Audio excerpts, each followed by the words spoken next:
Controlling ये है BPSC का एईडीयू का सेट है, बीपीएससी एईडीयू का सेट है। तो बिना देर के हुए शुरू करते हैं। अगर आप हमारे चैनल पे नए हैं तो चैनल को सब्सक्राइब कर लीजिएगा, ताकि मैं आपके लिए बीपीएससी एईडीयू और बिहार एसएससी और बिहार दरोगा से संबंधित जो प्रश्न लेके आऊंगा वो आप तक पहुंच सके। और पूरा ध्यान से अच्छे से पढ़े, ये क्वेश्चन बहुत ही लेवल की क्वेश्चन है, ये नहीं कि हल्के हल्के प्रश्न है। तो चलिए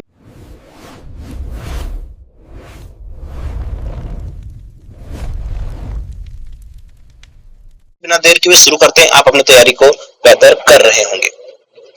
पहला प्रश्न है, संगमरमर, क्वार्टरजाइट, स्लेट और माइका शिस्ट किस प्रकार के चट्टाने हैं? ये पूछा है चट्टान है, ये किस प्रकार के चट्टाने हैं?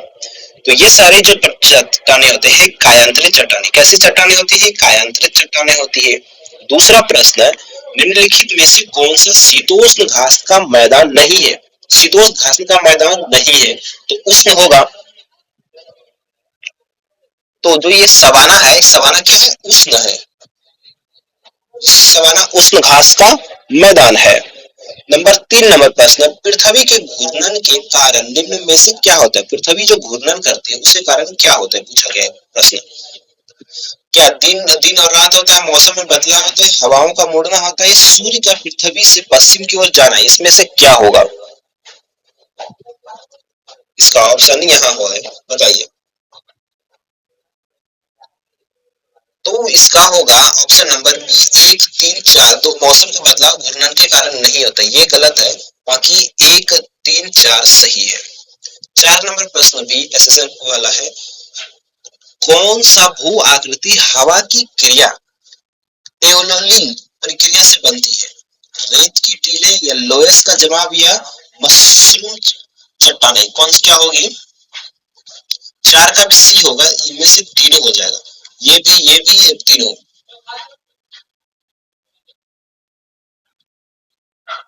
5 नंबर, लाल मिट्टी के बारे में निम्नलिखित कथनों पर विचार करना है। इनमें आयरन ऑक्साइड की मौजूदगी के कारण इसका रंग लाल होता है। हाँ बिल्कुल, ये भी सही है। इनमें आमतौर पर नाइट्रोजन, फास्फोरस और ह्यूमस की कमी होती है। हाँ ये भी सही होती है। ये मुख्य रूप से अधिक वर्षा और घने जंगल वाले क्षेत्रों में पाए जाते नहीं, ये गलत है। 3 नंबर गलत है। ये मुख्य रूप से क्रिस्टलीय आग्नेय चट्टानों से बनती है। हाँ 1, 2 और 4 सही है। तो ऑप्शन नंबर ए हो गया, 1, 2 और 4 सही है। 6 नंबर प्रश्न है, ग्रीष्म संक्रांति और शीतकालीन संक्रांति के बारे में बताना है। ग्रीष्म संक्रांति और शीतकालीन संक्रांति के बारे में। ग्रीष्म संक्रांति पर सूर्य कर्क रेखा पर ठीक ऊपर होता है। ग्रीष्म संक्रांति पर सूर्य कर्क रेखा के ठीक ऊपर होता है। हाँ सही है, सही है ना। हाँ दूसरा है, शीतकालीन संक्रांति पर सूर्य मकर रेखा पर ठीक ऊपर होता है। हाँ ये भी सही है। ग्रीष्म संक्रांति उत्तरी गोलार्ध में सबसे लंबा दिन होता है। हाँ सही है।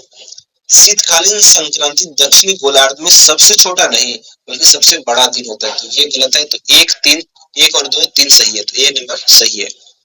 प्रश्न नंबर 7 पे, निम्नलिखित में कौन सा सक्रिय ज्वालामुखी नहीं है? आप लोग ध्यान से पूरा वीडियो देखिए। अगर मेरी स्लो लग रही है तो आप 2x करके 1.5x करके देखिए, लेकिन पूरा देखिए। बहुत ही अच्छे प्रश्न है। एग्जाम में ऐसे ही प्रश्न आजकल पूछे जाते हैं। आपने इस बार बिहार दरोगा में देख लिया ना कैसे प्रश्न पूछे जाते हैं। हल्के प्रश्न बिल्कुल नहीं पूछे जाएंगे। तो 7 नंबर है, निम्नलिखित में से कौन सा सक्रिय ज्वालामुखी नहीं है? तो माउंट किलिमंजारो जो है सक्रिय ज्वालामुखी नहीं है बल्कि शुष्क ज्वालामुखी है।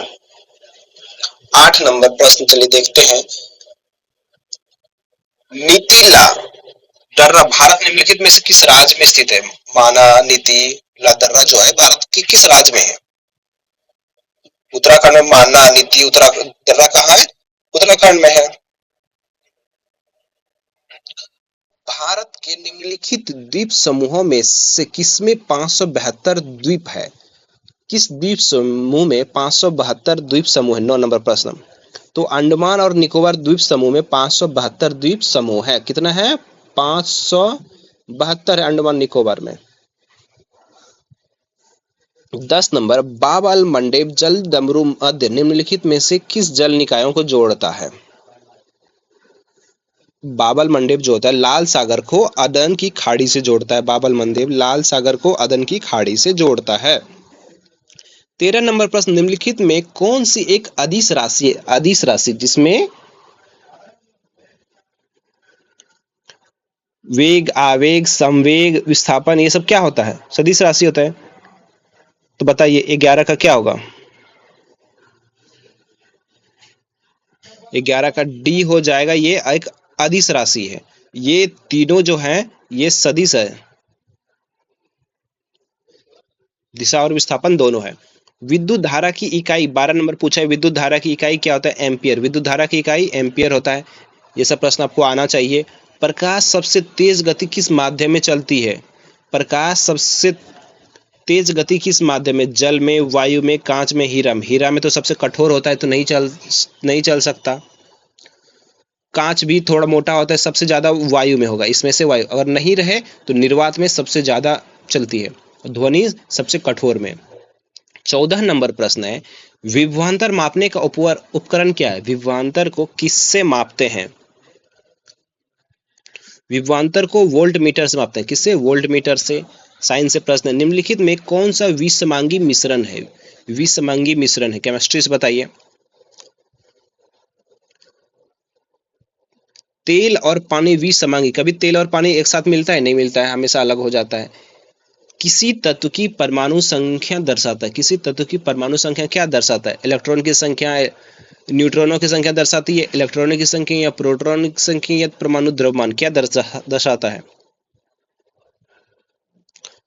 प्रोटॉनों की संख्या दर्शाता है। 17 नंबर, मिट्टी के तेल केरोसिन, मिट्टी का तेल केरोसिन कहा जाता है। डाइस में रखे जाने वाले धातु कौन से? किरासन मतलब केरोसिन तेल में कौन से धातु को रखा जाता है? सोडियम रखा जाता है, हम लोग सब पढ़ते हैं। वृक्क किडनी की क्रियात्मक इकाई क्या है? नेफ्रॉन होती है। क्या होती है? नेफ्रॉन। किडनी की क्रियात्मक इकाई नेफ्रॉन होता है। न्यूरॉन मस्तिष्क की होती है। 19 नंबर, पौधे से जल की हानि को क्या कहते हैं? पौधे से जो जल की हानि होती है उसे क्या कहते हैं? श्वसन कहते हैं, वाष्पोत्सर्जन, प्रकाश संश्लेषण या अवशेषण क्या कहते हैं? वाष्पोत्सर्जन कहते हैं। पानी का हानि हो जाना तो वाष्प से उड़ गया ना, वाष्पोत्सर्जन हो गया। 20 नंबर, सूर्य के प्रकाश से कौन सी विटामिन प्रकाश होती है? सभी जानते हैं कि धूप में खड़ा रहेंगे तो विटामिन डी प्राप्त होती है। कौन सी प्राप्त होगी? विटामिन डी हमें प्राप्त होती है। 21 नंबर, कथन निष्कर्ष, ध्वनि निर्वात में संचरित नहीं कर सकती है। हाँ सही बात है। ध्वनि निर्वात को संचरण के लिए भौतिक माध्यम की आवश्यकता। ध्वनि तरंगों को संचरण के भौतिक माध्यम, ये हाँ ये भी सही है। क्या सही तो है लेकिन एक दो का सही है। हाँ बिल्कुल, ये नहीं चल सकती। और क्यों नहीं चल सकती बताएं? क्यों? माध्यम की जरूरत होती है। दोनों सही है। 22 नंबर, किसी वस्तु को पृथ्वी से चंद्रमा पर ले जाने पर उसमें क्या परिवर्तित होता है? किसी वस्तु को पृथ्वी से चंद्रमा पर ले जाएंगे तो द्रव्यमान नहीं, जितना बड़ा सामान है, सामान तो उतना भार चेंज हो जाता है। क्या चेंज होता है? भार बदल जाता है, द्रव्यमान नहीं बदलता है। भार भी कितना चेंज होता है? 1/6। उत्तल लेंस, अवतल लेंस और प्रिज्म, ये सभी बताना है क्या होता है। उत्तल लेंस क्या करता है, अवतल लेंस क्या करता है, प्रिज्म क्या करता है। उत्तल लेंस प्रकाश की किरणों को एकत्रित करता है। हाँ सही है। अवतल लेंस प्रकाश की किरणों को फैलाता है। सही है। प्रिज्म प्रकाश के रंगों को विभाजित करता है। हाँ सही है। तो एक सामने सामने सबका 1 2 3, बी नंबर सही हो जाएगा।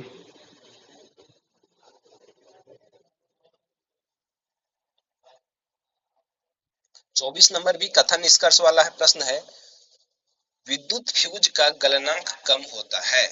गलनांक, हाँ विद्युत फ्यूज का गलनांक कम होता है। धारा सीमा से अधिक होने पर यह पिघल जाता है और परिपथ को जोड़ देता है, नहीं जोड़ के सॉरी तोड़ देता है, परिपथ को तोड़ देता है। बात तो ये भी सही है। क्या? ये भी सही और 1 2 दोनों की सही परिभाषा है।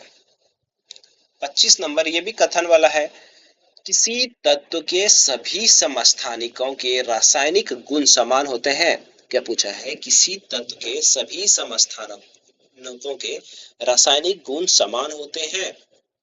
हाँ जी, समान होते हैं। उनमें इलेक्ट्रॉनों की संख्या भी समान होती है। हाँ जी, ये भी सही है, और एक दो दोनों व्याख्या सही कर रहा है। 26 नंबर क्या है? मिलान करने वाला। अम्ल, क्षार और लवण है। अम्ल क्या कर देता है? नीले लिटमस को लाल कर देता है। अनीला, ये सामने सामने हो गया। क्षार क्या कहता है? लाल लिटमस को नीला कर देता है। लवण उदासीन होते तो सामने सामने हो गया, ये भी सही है। 27 नंबर, निम्नलिखित में से कौन सी धातु विद्युत का सर्वश्रेष्ठ चालक है? कौन सी धातु विद्युत का सर्वश्रेष्ठ चालक पूछा है? चांदी, तांबा, एल्युमिनियम या सोना? तो हम लोग जानते हैं कि विद्युत का सबसे सर्वश्रेष्ठ चालक चांदी होता है, तो ए नंबर सही है। ये भी कथन निष्कर्ष वाला प्रश्न है। जाइलम पौधों से जल का परिवर्तन करता है। हाँ जी, जौ से जाइलम, जौ से जल।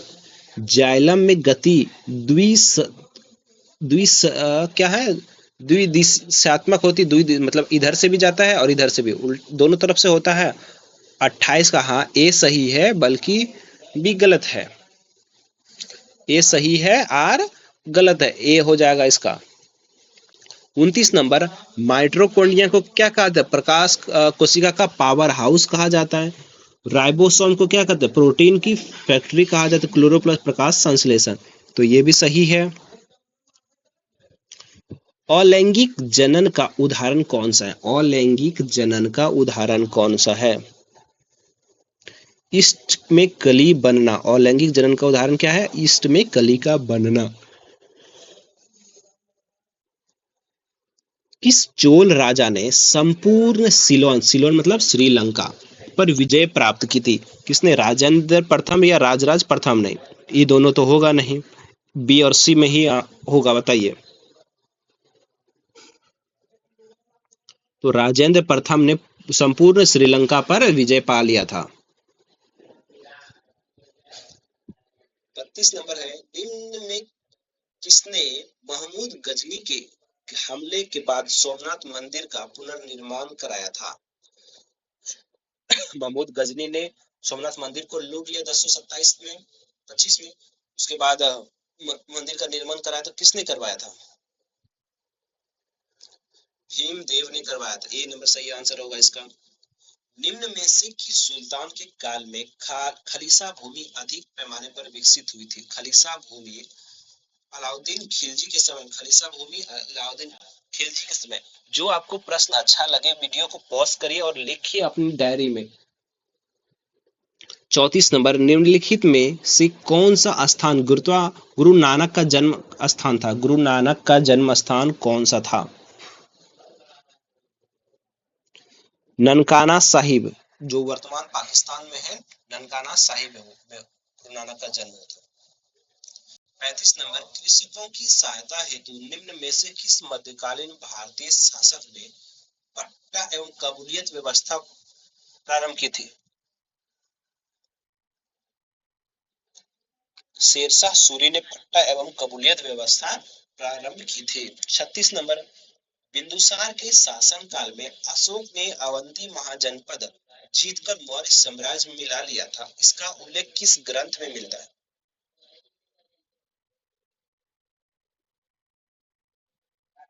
अश्वघोष बुद्ध की सामंत सामंत पासिदिका में मिलती है। 37 नंबर, निम्नलिखित में से कौन सा एक सही सुमेलित नहीं है? कौन सा एक सही? आलमगीरपुर, कालीबंगा, लोथल, रोपड़ पंजाब में, लोथल गुजरात में, कालीबंगा हरियाणा में, आलमगीरपुर कहाँ पर है? ये इसमें से कौन सा पूछा है कि सही सुमेलित नहीं है? बताइए।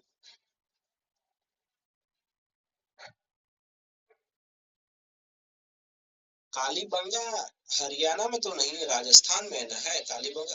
आलमगीर उत्तर प्रदेश सही है, कालीबंगा राजस्थान में है। कहाँ है? लोथल गुजरात में, भोपाल नदी के रोपड़ पंजाब में। ये सही है।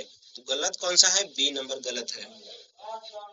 38 नंबर प्रश्न, वैदिक धर्म एवं संस्कृति को संरक्षण प्रदान निम्नलिखित में से किस वंश के द्वारा प्रारंभ की गई थी? शुंग वंश के द्वारा। आप लोग पूरा वीडियो देखिए, थोड़ा सा लगेगा टाइम, पूरा देखिए। आपको पूरे का प्रश्न जितना आप देखेंगे उतना फायदे, एकदम नए नए प्रश्न है। ऐसे ही प्रश्न एग्जाम में पूछे जाएंगे। फिर है 39 नंबर, प्रथम आंग्ल मैसूर युद्ध कब हुआ था? किसमें से पूछा है? कौन सा सही सुमेलित है पूछा है ना। प्रथम आंग्ल मैसूर युद्ध हैदर अली पराजित हुआ था, नहीं गलत है, हैदर अली जीता था। द्वितीय आंग्ल मैसूर हैदर अली ने अंग्रेजों को पराजित किया, हैदर अली ने पहले में पराजित किया था, गलत है, ये भी गलत है। तृतीय आंग्ल मैसूर टीपू सुल्तान जीता और अपना भूभाग अंग्रेजों को नहीं दिया, गलत है, दिया था। चतुर्थ आंग्ल मैसूर टीपू सुल्तान पराजित किया गया और युद्ध में मारा गया, हाँ ये भी सही है। सिर्फ 4 नंबर ही सही है। 40 नंबर को प्रश्न, असैनिक प्रशासन 1905 के संदर्भ में विचार कीजिए। लॉर्ड कर्जन ने प्रांतीय सीमाओं का पुनर्गठन करने का निर्णय लिया था। हाँ लिया था। पूर्वी बंगाल और असम नामक एक नया प्रांत भी बनाया था। हाँ ये भी सही है। 1 और 2 दोनों सही हो जाएंगे इनके।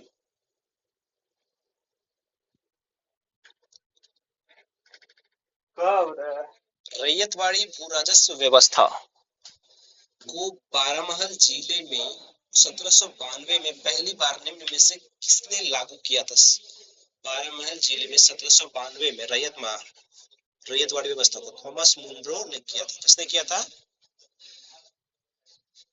41 का किया रैयतवाड़ी व्यवस्था है। रैयतवाड़ी व्यवस्था को अलेक्जेंडर रीड ने किया था, अलेक्जेंडर रीड ने चालू किया था।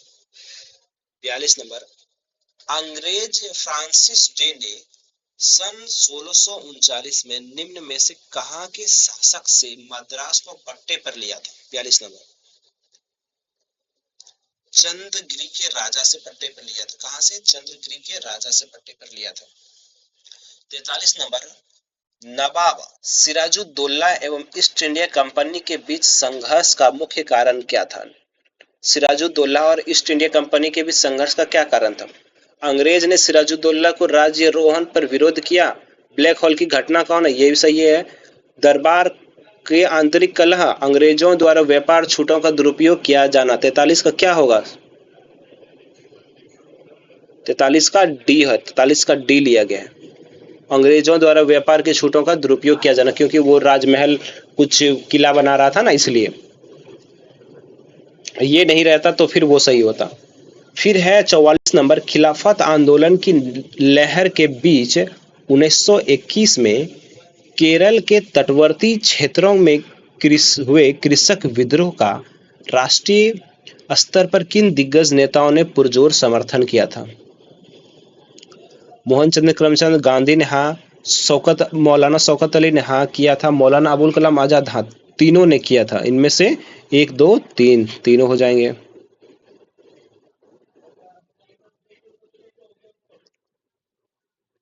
पैंतालीस नंबर, अवध किसान आंदोलन के दौरान 1919 में प्रतापगढ़ जिले के बाबा रामचंद्र और अन्य किसान नेताओं के नेतृत्व में नाई धोबी बंद का आह्वान किया गया। इस विरोध प्रदर्शन का प्राथमिक उद्देश्य क्या था? ऐसे ही प्रश्न, बड़े बड़े प्रश्न देखने को मिलेंगे आपको। तो इसका क्या था? जमींदारों के खिलाफ किसानों द्वारा अपनाया गया एक सामाजिक बहिष्कार का तरीका था। ए नंबर इसका सही होगा। आप इस तरह पढ़िए, और आपको ये पीडीएफ चाहिए तो आप कमेंट करिएगा, आपको पीडीएफ भी मिल जाएगा। आप हमारे व्हाट्सएप ग्रुप में जुड़ जाइएगा। 1854 के सर चार्ल्स वुड शिक्षा प्रेषण के संदर्भ में उन नीतिगत बदलावों की पहचान कीजिए जिन्होंने आधुनिक भारतीय शिक्षा प्रणाली का आधारशिला रखी थी। 46 का, निजी संस्थाओं को प्रोत्साहन करने के लिए पहली बार सहायक अनुदान प्रणाली लागू करने का प्रस्ताव दिया गया था। हाँ ये भी सही है। लंदन विश्वविद्यालय के तर्ज पर बॉम्बे, कोलकाता और मद्रास में विश्वविद्यालय की स्थापना का सुझाव दिया गया था। हाँ ये भी सही है। शिक्षा के माध्यम के रूप में प्राथमिक स्तर पर स्थानीय भाषाओं और उच्च स्तर पर अंग्रेजी का प्रयोग का सिफारिश किया गया। हाँ, तो 1, 2 और 3 तीनों सही हैं इसमें से। 47 नंबर प्रश्न, भारतीय राष्ट्र आंदोलन के वैचारिक इतिहास को समझने के लिए महत्वपूर्ण कृतियां नीचे दी गई है। 47 नंबर का पूछा है।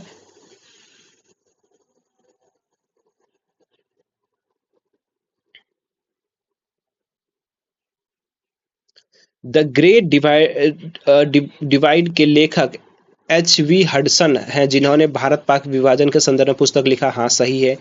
हिंद स्वराज मूल रूप से जवाहरलाल नेहरू द्वारा भारत की खोज एक उत्तर की रूप में लिखी गई पुस्तक है। हाँ, सही है।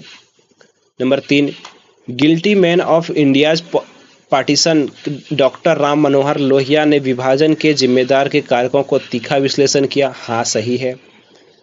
Number 4, glimpses of the world history पर महात्मा गांधी द्वारा अपनी पुत्री को लिखे गए पत्रों का संकलन है। हाँ, सही। 1, 2, 3, 4 और सही है। 48 नंबर, 19वीं शताब्दी के दौरान भारत में संगठित राजनीति के उदय के संदर्भ में नीचे दिए गए राजनीतिक संगठनों को उनकी स्थापना वर्ष के आधार पर क्रम में व्यवस्थित कीजिए। क्या पूछा है? क्रम में लगाना है।